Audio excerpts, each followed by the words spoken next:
আরে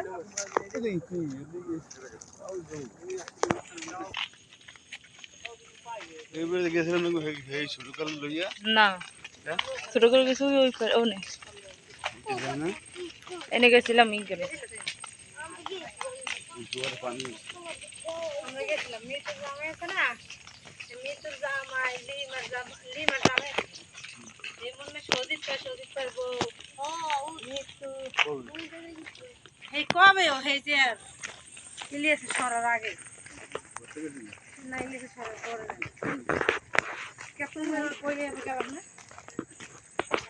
যাওয়া লাগবে আমি তুমি চলে যাও ওরা কেটে কেটে যাই তাহলে আমরা রাতে সবাই যাইব সৌদিত পারবো লিমা আমি রাখি মিতুর জামাই তুমি বসিলে